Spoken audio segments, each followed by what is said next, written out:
What's up, people? Why you know my name is Kabera from Rwanda and here is International Cinema Service on my program Spanish.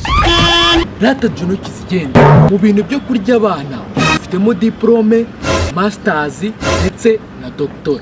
Impamvu mbikubwiye Bwiza na Wezi warabariye twarabibonye kandi noneho ngewe mfite umwana wundi. Ikihe kintu wambwira ndi bumubwire? Amaranga mutima yawe wiyahishaya. Umva ye ko umwana arenze ni Kristera wo muri Kigali Boss Baby.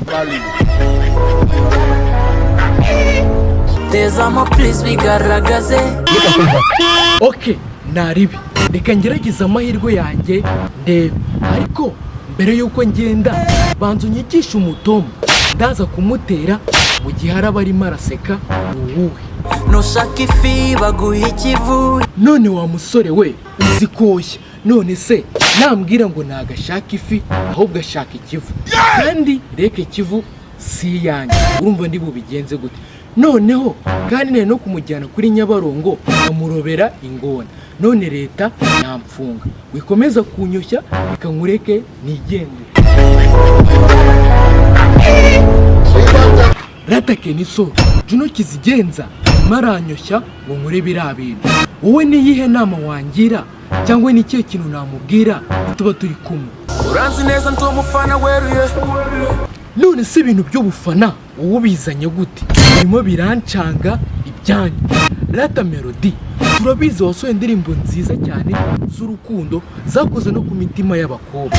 Nyibwirira akantu ndi bumubwire mugera batangiye guseka nakaye. Aha, ngaho mbwira guteze yombi. Uri igitangaza narabona. Yego rata, ureke ba Kenny Sol ndetse na Juno babeshya. Ngaho nyibwira undi mutoma ndibuze kumutera. Uri nimero ya mbere.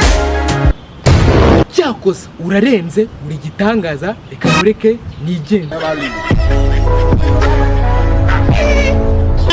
Ngaho Juno, bwira undi mutoma ndi bumutere, ariko mbwire muri ya yindi wateye Bwiza na Wezi twumve. Uruti zahabu ni feza. Okay, sawa, nako ngako ni keza, ariko se baruta ifeza n'imiya? Urarenze, ngaho reka nkureke nigendere.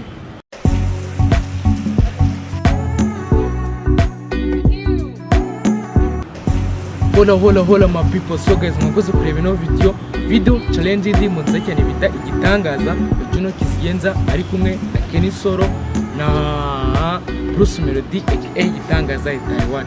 So guys, ni indirimbo nziza cyane iri kuri platform ya Juno. Mugire mu musore mu mutwikire mu muremere mute mugaruka kuri Kabera series. Ikintu cya mbere like, comment, share, bya byose urakeneye. Kandi guys, ikintu kibyibagirwa, remember subscribe kandi sabu uturemere kuri kantu kose kagezeho kuri Kabera series.